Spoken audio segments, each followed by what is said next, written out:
Hello, and welcome to my step-by-step process on how I made the Smile Creature from the movie Smile. This is the giant death ray prop used in Spirit Halloween. It was running through 2024, and it retailed for $349. It's supposed to be a giant alien, which I am a big alien fan, but I'm not a fan of this design.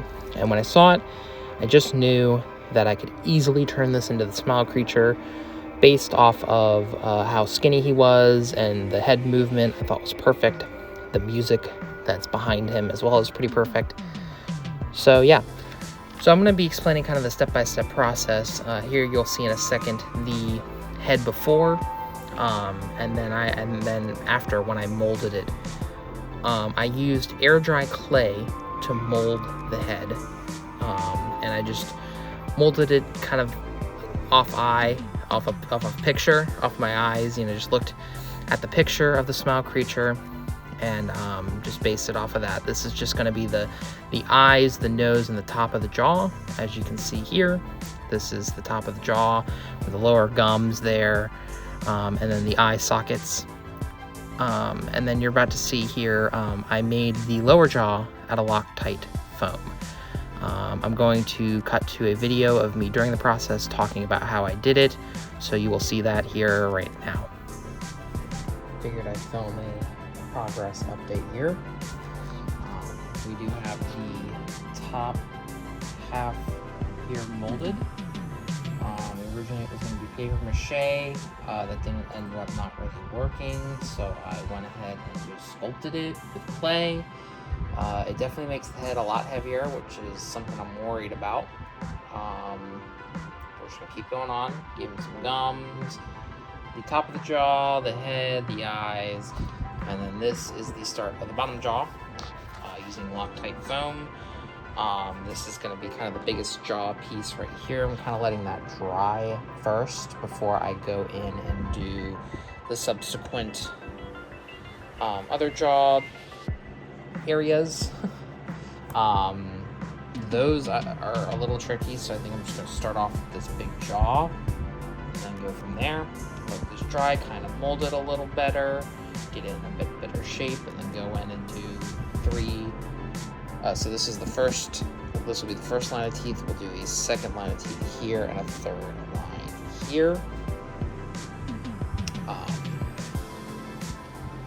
We'll probably just do two lines. We'll do one here, and then we'll use these teeth as the third row of teeth. I think that is more than enough teeth on this guy. So yeah, we're just gonna keep getting at it, and we're kind of just making this up as we go a little bit, just because I still don't know, one, how the jaw is going to attach, how to cover up the back part of the face so that you don't see like these parts here. We're just figuring it out. That's the fun of making something like this, where you literally, you don't have instructions to go off of. This is just kind of spitballing here. Yeah, this is where we're at right now. And then when we cut, we'll be kind of done with this first part of the jaw. And as you see here, I added 2 more jaw layers using Loctite foam. Loctite foam is your friend. Here I am testing the top of the head. I continuously tested it throughout, just making sure that the amount of weight that I was adding was not going to hinder the head. And it ended up doing that, obviously, because I put so much weight onto it. And I'll tell you here in a little bit how I counteracted that. But for right now, the head's working fine, no issues. It's a little heavy on the front. It wants to lean down a little bit, but it's fine. And this is before I put that Loctite lower jaw on. We're about to see in this next picture here.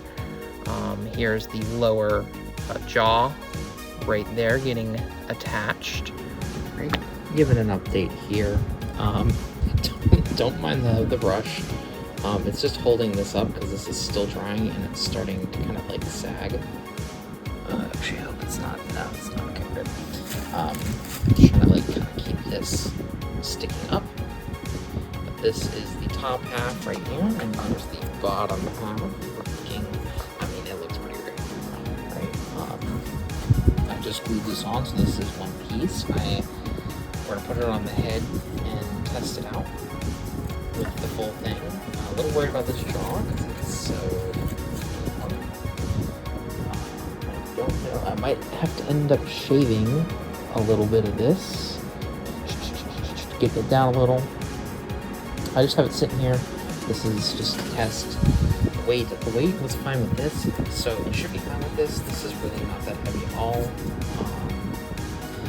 Yeah, I don't think we're getting painting to this bad boy today. I'd like to get a black primer coat on this. This is just hot glue this on. It's perfectly fine. That's all it needs. I'm gonna hot glue kind of maybe around here to keep this up. And then for this, for behind here, I thought originally I was going to use some Titan foam. I think that's not going to look good. I think what I'm going to end up doing is honestly just a piece of cloth behind here. I just don't think locking foam would look good. I think this will also give it some more flexibility. So I think that's what we're going to do, just do some cloth in the back, and then it'll be painted to look kind of gnarly and stuff like that. Yeah, here's the jaw. It's pretty much dry. It'll still need to cure, and I think I'll end up shaving it a little bit. I actually don't hate the shape it's making. I was a little worried originally. I'd love to reuse these teeth as well. Originally I said I was going to, then during the process I was like, maybe not. And then now again, we'll have 2 sets of teeth here, 2 sets of teeth here, a set of teeth here, and a set of teeth here. He is going to be too fun. And I also, where it is, I think it's still down here. It's the bottom. Grab the, see it all, the shit's falling. Just there. There we go. So we got the teeth here. I think I'll be ordering more sets as well. Open these up because I'd like to this on camera live. Here I am with the attached jaw, testing it, making sure it doesn't bump into the bottom of the torso piece there because the jaw is huge, obviously. He looks like Santa Claus right now. He's in his Santa Claus stage. This was obviously before all the paint. I did some work just to make it look less foam-like. Here is just more shots of the head moving around. I was very excited that it was working. Because again, during this whole process, this was kind of a first. I've never, not only have I ever worked on a giant prop of this scale, the largest prop I ever worked on was a custom 8-foot-tall Demogorgon. So this was larger than that. This is the largest prop that I worked on. This was also my first ever servo animatronic that I worked on, and working around servo technology was a bit of a struggle, just because it is a delicate technology. But it looks great. As you can see, the head moves awesome. The mouth looks great. This worked out really well. And something I want to point out here, when I attached the jaw, and I wish I had gotten this on film, when I did it, it was still a little wet on the third. If you see that one right under his chin, that third jaw was still a little wet. And what I did was, while it was wet, I then attached it that way that would like mold absolutely perfectly to the face. And I'm glad I did that. That is a technique that I will do in all of them. It's a learning process. Whenever you make something like this, you are learning how to make it. And that is one of the biggest things when you're making animatronics and making custom work. Here's just a picture of what it looks like, just a static image. Just so you can kind of get a good idea of what this looks like. And here we are starting the time-lapse. Halfway through this process, I was given the good idea to maybe time-lapse instead of taking pictures and doing progress updates. I was told just do time lapses, and I like this method a lot better. If you can see on the back of the head there, that is a weight basically to counterbalance the head to make sure it does not topple over and it does not break the mechanism. The head is so heavy it needs a weight on the back to counterbalance it. In future iterations, I would like to put this weight on the inside, that way you do not see it. However, that is easier said than done. So for now, this model has the weight on the outside. However, any future models will have the weight on the inside. That way you do not see it. But the weight has to be there to counterbalance it. Here I am going over, I did a black primer coat, and then obviously here I'm going over with a red. This is so when I add permablood on it here in a minute, the permablood actually shows up. And I did this kind of patchy because I wanted the look of the blood getting darker and lighter in some areas. It turned out awesome. I actually kind of like how that looks. So yeah, you can see me here just kind of painting, touching up some areas that really needed, just like I wanted to highlight some areas, especially around the eyes and the lips. As you see, they get an airbrush coat. You can see here, yeah, just airbrushing, painting, letting it dry during this time as well. You can kind of see me sitting there letting the paint dry, painting some more layers, and now we are putting on the permablood. This is the permablood coat.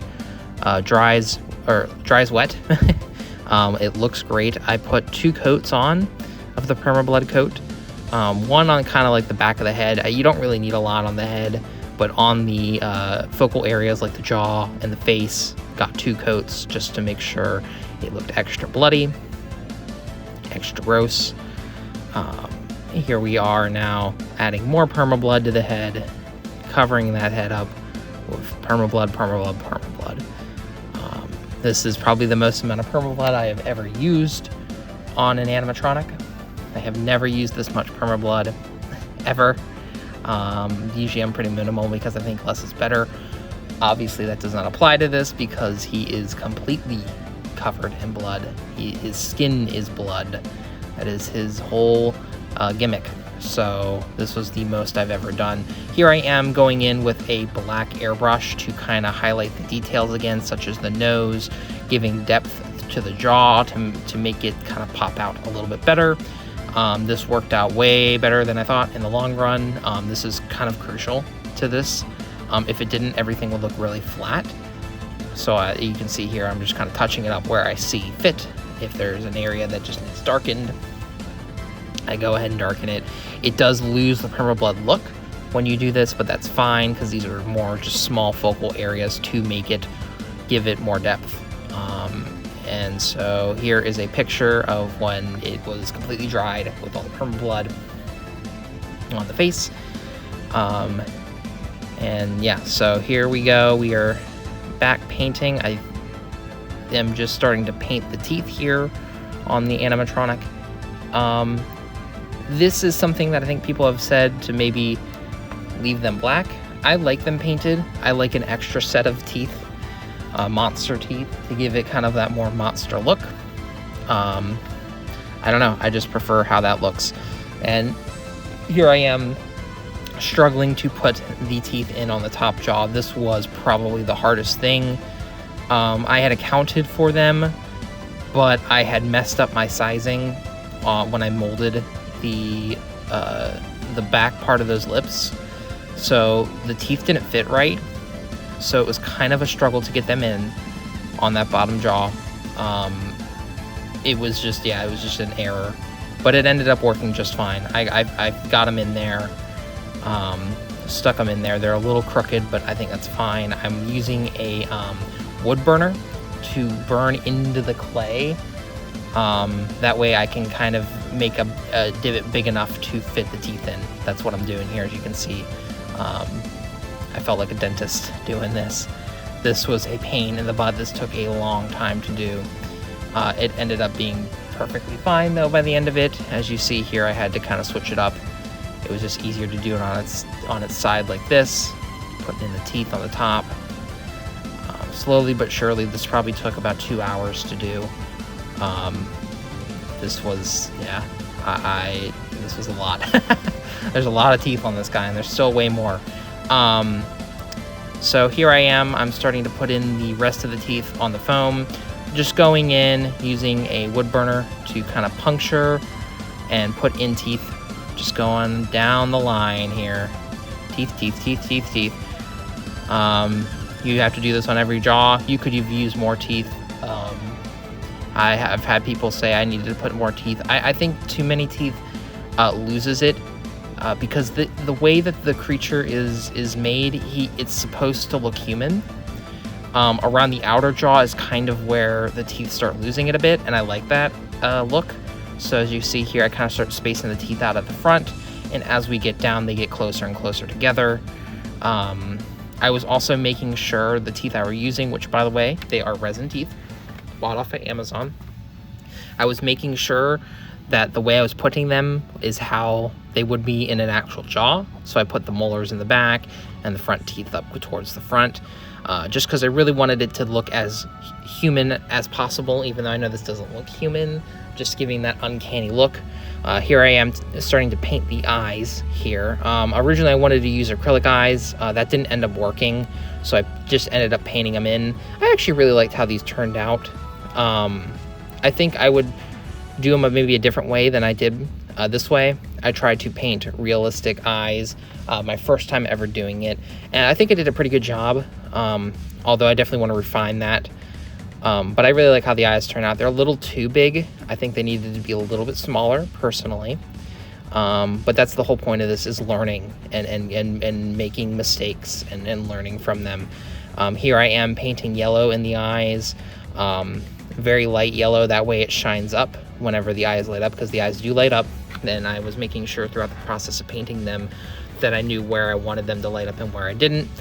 Gave them little specks to give them a bit of a shimmer, which I think really sold it for me. I think once I did that, I really enjoyed how they looked.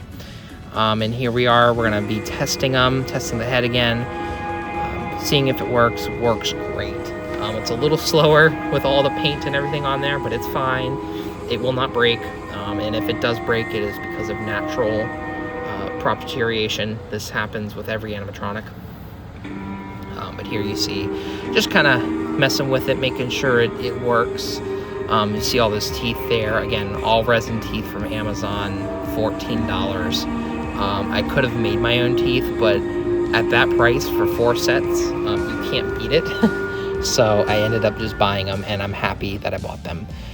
Here we go. We're going to start painting the hands and feet now. Again, doing the same process as I did with the head, doing a black primer, then going over with red acrylic paint, and then topping it off with permablood. This was to match the face, obviously. As you see here, this is just the drying process. How fun, right? The drying process. But, you know, we're just trying to get them painted, get that black primer on, putting 2-3 coats max on these hands and feet. And that's the best way to do it. You want to have the primer on, that way nothing chips or breaks or, you know, paint comes off. And I also like the primer on the back. As you saw there, I kind of painted the feet red. I actually ran out of black primer, so I just ended up painting the bottom of the feet red, which is the same red that I use for the body, just to cover it up. The other one's black. You don't even notice it, though, when you're standing next to it, just to kind of blend everything in. But yeah, here we go. We're starting to paint here. Starting to paint the body here using spray paint. I don't recommend doing spray paint indoors. I do have my garage door open and I have the fan blowing it away from me. It was just not good weather to paint outside. But this is probably definitely the incorrect way to do it. It's hard to kind of get into the cracks and crevices of this, and there is no way of dyeing it. It actually turned out great, though, I think. The spots that are on the original fabric show up through the red, which is awesome, so it gives it more depth, and I actually didn't even need to end up putting any permablood. I put a little on there just to give it some permablood, but it actually doesn't really need it. It's hard to tell with the high gloss of the spray paint that I used, along with just the spotty look. It actually turned out great. The hardest thing to paint was actually the little tethers, little tassels. I think I will end up dyeing those next run, just because I think that'll make it easier to get a good color look. All right, here I am painting the hands and feet again. Like I said earlier, doing the same process. This is just a continued look at me painting the feet, spinning it around. Yeah, just painting the hands and feet here just so you can see how this process is done. I'll go over it again. Black primer, 2 to 3 coats of black primer, acrylic red paint, and then permablood on the top. This is just the acrylic red paint that I'm putting on here. It shows up great. It doesn't, it soaks it up. That black paint soaks it up, so it gives it a darker red look, which is what you want for bloody looking blood, you know. So yeah, just painting it up here, leaving the toenails exposed because we will be painting them later. That was a feature that I don't believe is on the Smile Creature that I know of, but I kind of wanted it, I don't know, just kind of give it some extra color because everything is so red on this. I think it needed that little bit of pop. Here I am putting permablood on everything. The permablood time has commenced. This is Pale Night Productions permablood. However, I will note that this is from Spirit Halloween. They were selling permablood, and I bought up their stock when they went 50% off. I ended up using all of it here, so I actually ended up buying more Pale Night Productions paint. I love their stuff. Cannot recommend it enough. It is great prop blood. I know people make their own, and if that works for you, you know, go for it. But I mean, I've never been done wrong with Pale Night. I love them. Here I am painting the toenails. As you see, a great orangish color. I end up going over them with an airbrush here, kind of giving them more depth. Airbrush is your friend in any situation. Airbrush and black paint, just kind of bringing those details back out is crucial for any project. I even kind of did it up in the tendrils a little bit to give them more depth. You don't have to do that, but that's kind of what I did just because I love having those extra bits of details popping back up, because the mold on this animatronic I think is wonderful. Here I am just adding some permablood onto it, and we're going to skip over a little bit here because the rest of this was just spray painting. I didn't put any more permablood, and now we are at the point where I am adding a UV protectant coat. This is a top coat, high gloss UV protector. This will protect it from UV rays. So yes, this is still outdoor use. However, you will have to respray it because UV protective paint does not last. That is just the nature of it. So it'll last about 1 season. I recommend putting it up. Here is me and my buddy setting it up for the first time. This is kind of my first look at it all put together because I never got to look at it. I was very nervous this day because you don't know how it's going to turn out, but it ended up being one of my favorite things I've ever built. I am extremely happy with how this turned out. There are obviously little tweaks and changes I would make, but I think I nailed this one, knocked it out of the park. Here it is in its full glory, moving around, gorgeous colors. We ended up finding out that the lights that originally I intended to not have on in the body and arms ended up working, and you can see them and they light up red. It looks like blood flowing. I am so happy with this thing. It is a masterpiece. It stands at a glorious 10 feet tall, servo head, light up body, light up eyes, creepy music, outdoor rated. Yes, you can put this in your front yard. I don't know what your HOA is going to say about it, and that's not my problem. If they get mad, just tell them, watch the movie Smile, and it'll all make sense, all right? But here it is. Thank you guys so much for watching. I'm just going to let this play so you can kind of hear the music that it comes with. Be sure to like and follow and subscribe. Be sure to check out my website, as this is a for sale animatronic. They are by order. So check that out for more information on how you can get your very own Smile Creature.